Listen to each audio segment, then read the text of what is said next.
एक ऐसा थाना जहां सालों से एक जुर्म तक नहीं हुआ, कोई क्राइम नहीं, कोई कंप्लेंट नहीं, सब कुछ एकदम शांत। लेकिन कहते हैं ना, जब सन्नाटा बहुत गहरा हो तो समझ लेना चाहिए कि कुछ बहुत खौफनाक होने वाला है।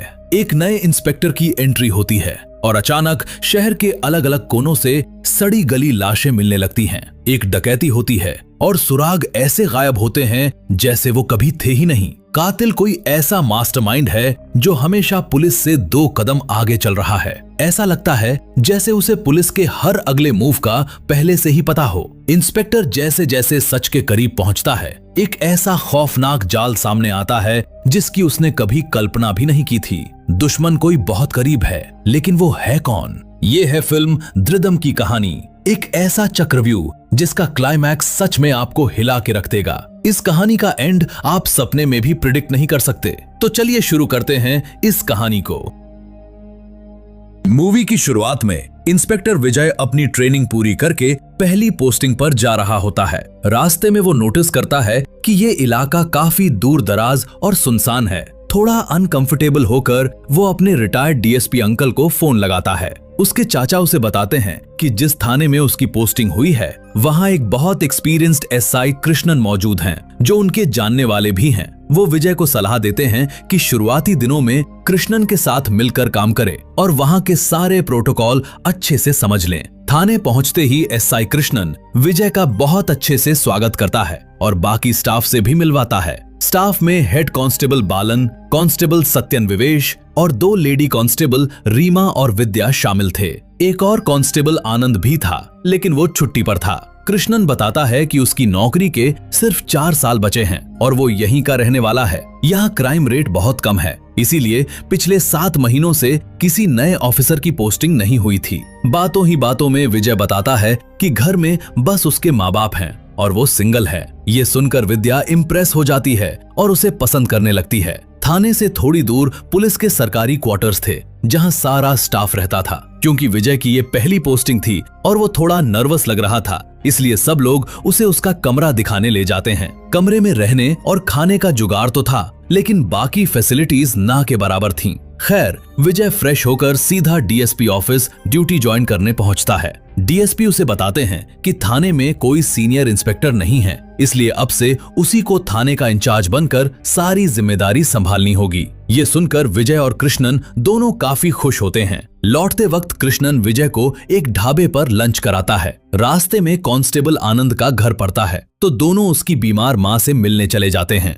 आनंद बताता है कि स्ट्रोक की वजह से उसकी माँ का आधा शरीर पैरालाइज हो गया है। विजय अपनी माँ के बहुत करीब था, इसलिए वो आनंद का दर्द समझता है और उसे इमोशनली सपोर्ट करता है। इसके बाद दोनों वापस थाने आ जाते हैं। रात को जब विजय अपने क्वार्टर में अकेला होता है तो रीमा और विद्या उसके लिए खाना लेकर आती हैं, जिसके लिए वो उन्हें थैंक यू कहता है। अगली सुबह विजय विद्या को मार्शल आर्ट्स की प्रैक्टिस करते हुए देखता है। पूछने पर पता चलता है कि विद्या मार्शल आर्ट्स में ब्लैक बेल्ट है और विजय उसकी जमकर तारीफ करता है। उसी रात कृष्णन और बाकी स्टाफ क्वार्टर्स में एक ड्रिंक पार्टी रखते हैं और विजय को भी इनवाइट करते हैं, पर विजय ड्रिंक नहीं करता था, इसलिए वो सबको एंजॉय करने का बोलकर वहां से चला जाता है। अगले दिन थाने में एक लोकल बार ओनर बाबू विजय से मिलने आता है। वो विजय की तरफ रुपयों से भरा एक लिफाफा बढ़ाता है, जो वो हर महीने पुलिस को रिश्वत के तौर पर देता आ रहा था। लिफाफा देखते ही विजय एकदम कड़क आवाज में साफ मना कर देता है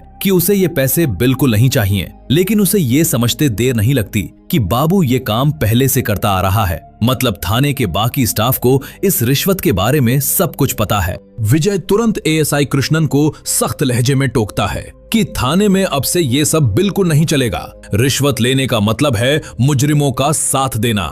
इस पर कृष्णन शांति से समझाता है कि सर, हमारा इलाका शहर से काफी दूर है। सरकार से हमें जरूरी चीजों के लिए फंड नहीं मिलता। थाने की अलमारी की मरम्मत से लेकर टॉयलेट की साफ सफाई तक का सारा खर्च इन्हीं पैसों से निकलता है। विजय असलियत समझकर मजबूरी में कह देता है कि आपको जो ठीक लगे वो करें। तभी खबर आती है कि शहर में कहीं झगड़ा हुआ है। विजय मौके पर पहुंचकर हाथापाई कर रहे 2 लड़कों को थाने ले आता है। एक लड़का शिकायत करता है कि दूसरा अपने दोस्तों के साथ उसके घर के बाहर गांजा पी रहा था। तलाशी लेने पर सच में उसकी जेब से गांजा मिल जाता है। तभी शहर का एक पावरफुल आदमी साबू वहां आ धमकता है, जो उस लड़के का चाचा है और साथ में उसके पिता को भी लाया है। वो विजय से रिक्वेस्ट करते हैं कि अगले हफ्ते ही लड़के की दुबई की फ्लाइट है, केस दर्ज हुआ तो उसका करियर बर्बाद हो जाएगा। इसके बदले वो मुंह मांगी रकम देने का ऑफर देते हैं। ये सुनकर विजय का पारा चढ़ जाता है। वो साबू पर चिल्लाता है कि मुझसे पैसों की बात मत करना, जो सही है वही होगा। बात बिगड़ती देख कृष्णन साबू को बाहर भेजकर मामले को संभालता है। वो विजय को समझाता है कि साबू की ऊपर तक पहुंच है, उससे दुश्मनी ठीक नहीं। वैसे भी लड़का अगले हफ्ते दुबई जा रहा है तो दोबारा परेशानी खड़ी नहीं करेगा। कृष्णन के समझाने पर विजय लड़के को छोड़ देता है, लेकिन ये पता लगाने का ऑर्डर देता है कि वो ड्रग्स किससे खरीदता था। वहीं सरेआम हुई बेइज्जती से साबू आग बबूला होकर जाते जाते विजय को देख लेने की धमकी दे डालता है। कुछ दिन बाद एक मजदूर बगीचे की सफाई कर रहा होता है। अचानक उसे कुछ ऐसा दिखता है कि उसके होश उड़ जाते हैं और वो घबरा कर पुलिस को फोन लगाता है। खबर मिलते ही विजय अपनी टीम के साथ वहां पहुंचता है तो जमीन पर एक इंसान का कटा हुआ हाथ पड़ा मिलता है। तुरंत फॉरेंसिक टीम और डॉग स्क्वाड को बुलाया जाता है। पुलिस का कुत्ता सूंघते हुए पास के रबर प्लांटेशन में जाता है, जहां जमीन में आधी दबी एक सड़ी गली लाश मिलती है। पिछली रात भारी बारिश से मिट्टी हट गई थी और शायद जंगली जानवरों ने उसे नोच डाला था। फॉरेंसिक टीम बताती है कि बारिश के कारण कोई पक्का सुराग तो नहीं मिला, लेकिन लाश 4-5 दिन पुरानी है। विजय उसे पोस्टमार्टम के लिए भेजकर टीम को शहर के सारे मिसिंग पर्संस की लिस्ट खंगालने का ऑर्डर देता है।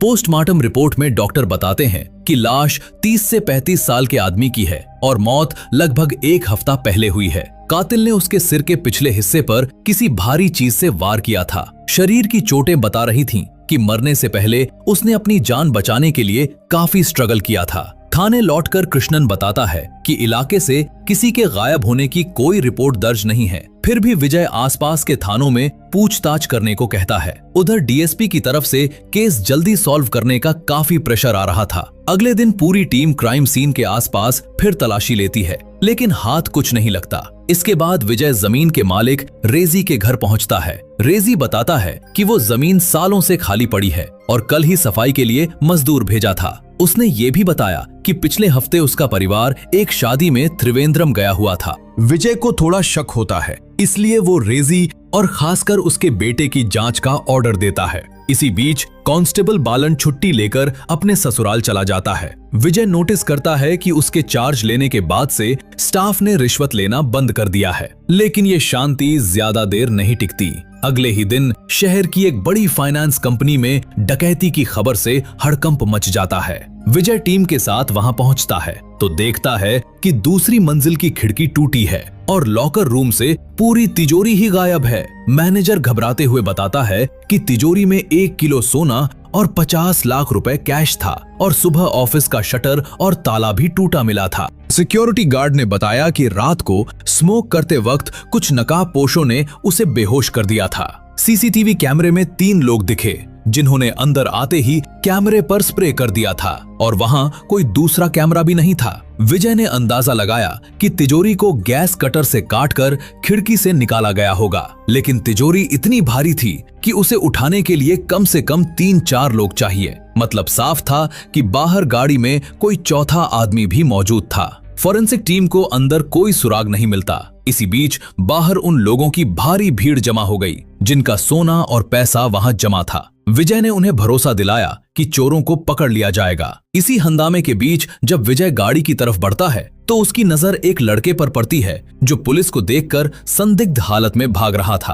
थाने लौटकर विजय ने फाइनेंस कंपनी के मालिक साजी और मैनेजर से पूछताछ की। उन्होंने मनोज नाम के एक आदमी पर शक जताया। उसने अपनी जमीन पर लोन लिया था और पैसे न चुका पाने पर ऑफिस में काफी झगड़ा भी किया था। स्टाफ ने बताया कि 20 साल पुरानी इस कंपनी ने अचानक अपने इंटरेस्ट रेट बदल दिए थे, जिस वजह से कई कस्टमर्स की जमीनें बिक गईं और उनके कई दुश्मन बन गए। उधर गांव वालों में अफवाह उड़ने लगी कि इंश्योरेंस के पैसों के लिए खुद मालिक ने ही ये चोरी का नाटक रचा है। शक के आधार पर विजय अपनी टीम के साथ मनोज के घर पहुंचता है, पर वो नहीं मिलता। उसकी पत्नी सिंधु ने बताया कि वो पिछले महीने की 16 तारीख से गायब है। विजय का दिमाग तेजी से दौड़ता है। मनोज की उम्र 30 से 35 साल है और जो लाश मिली थी वो भी इसी उम्र के आदमी की थी। विजय को शक होता है कि कहीं वो लाश मनोज की तो नहीं। वो सिंधु को लाश की पहचान के लिए बुलाता है। हालांकि कृष्णन बताता है कि वो लाश किसी लोकल आदमी की नहीं है। जिसके बाद विजय इलाके के सारे होटल्स के गेस्ट रिकॉर्ड खंगालने को कहता है।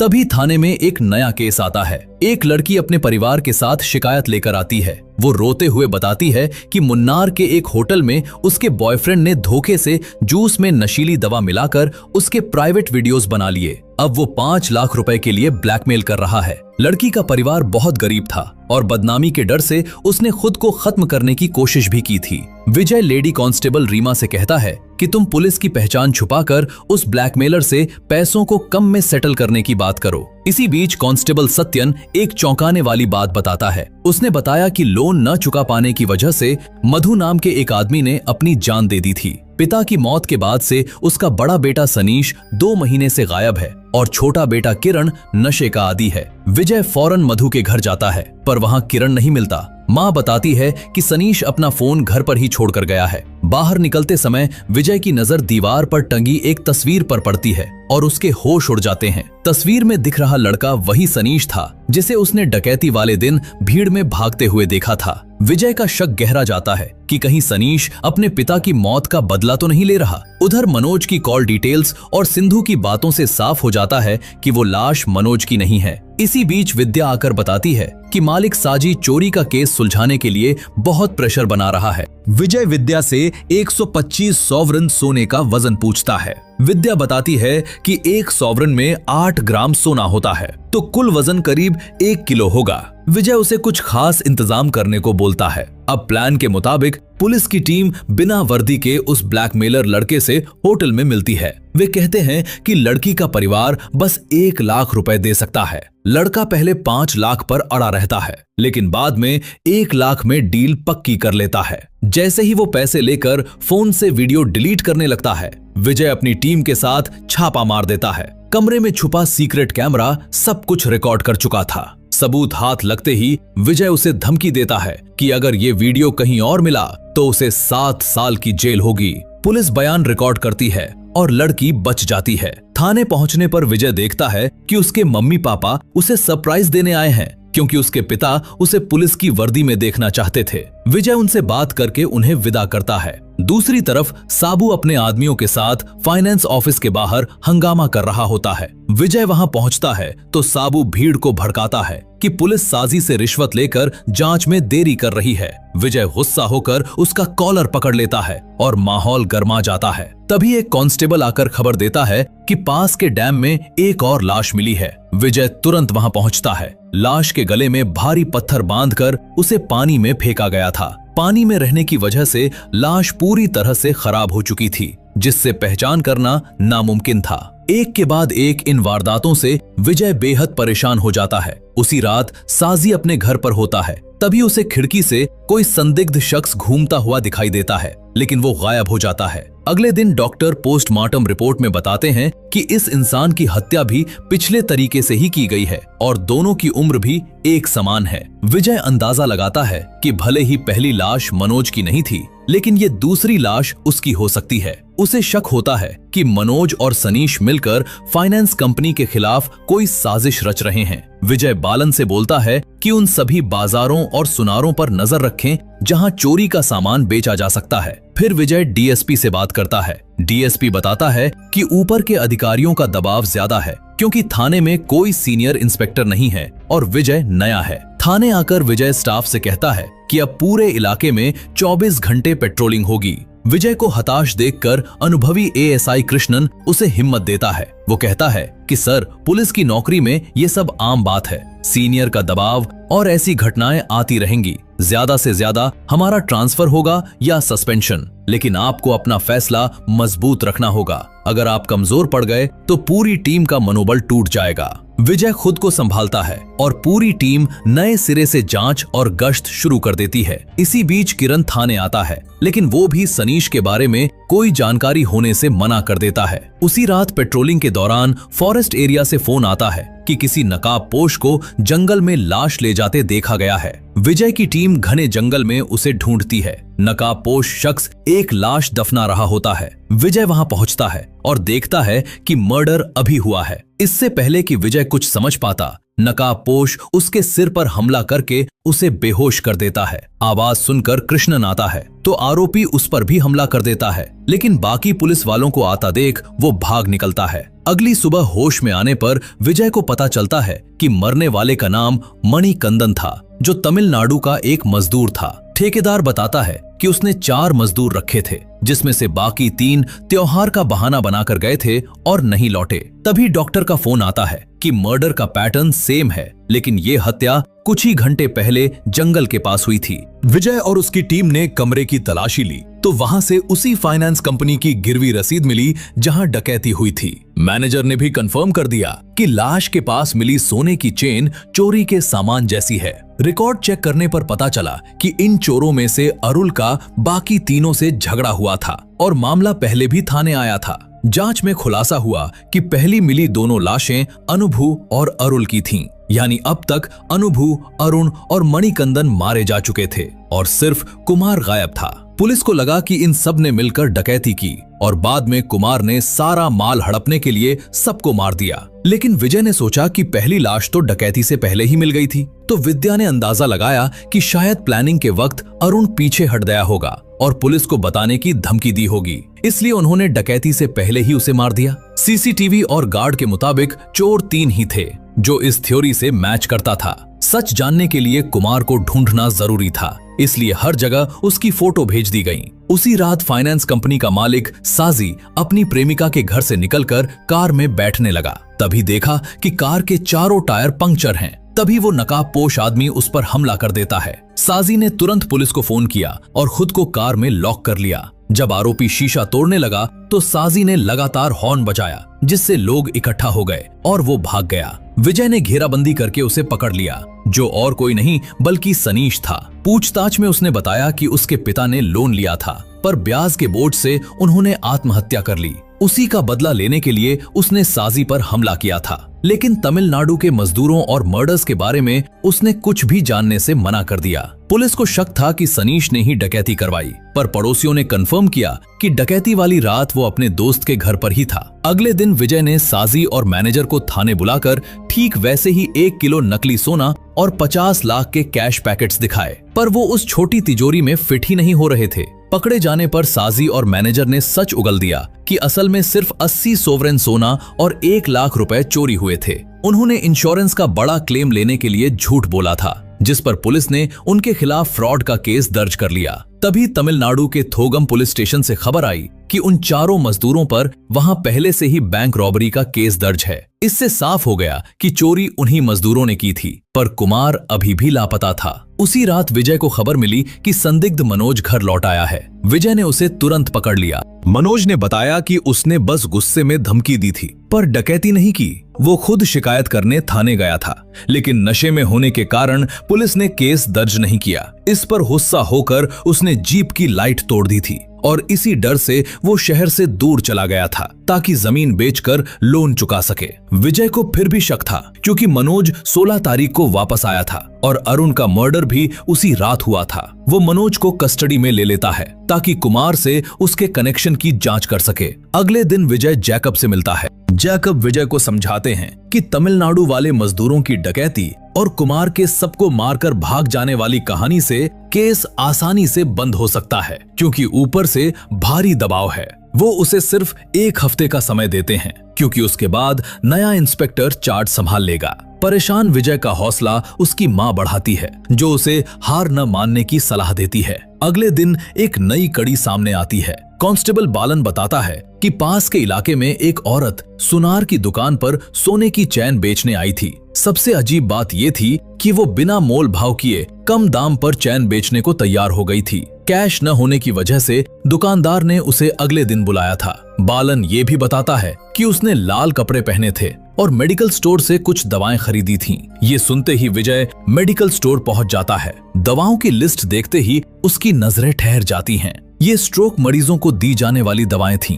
तभी सुनार का बेटा बताता है कि उसे उस औरत की खास रिंगटोन आज भी याद है। बस यहीं से विजय समझ जाता है कि वो औरत कोई और नहीं बल्कि आनंद की पत्नी अंजना है। थाने पहुंचते ही विजय आनंद के सामने उसकी पत्नी और चोरी की चैन की तस्वीर रख देता है। अब आनंद के पास बचने का कोई रास्ता नहीं था। कुछ ही देर में वो टूट जाता है और कई राज उगल देता है। इसी दौरान विजय को पता चलता है कि इस खेल में विवेश भी शामिल था। फाइनेंस कंपनी के बाहर लगे सीसीटीवी फुटेज में उसी रात एक टूटी हुई हेडलाइट वाली जीप दिखाई देती है। आनंद और विवेश ने दावा किया था कि वे उस इलाके में गए ही नहीं थे, लेकिन मोबाइल लोकेशन उनका झूठ उजागर कर देती है। दोनों वहीं मौजूद थे।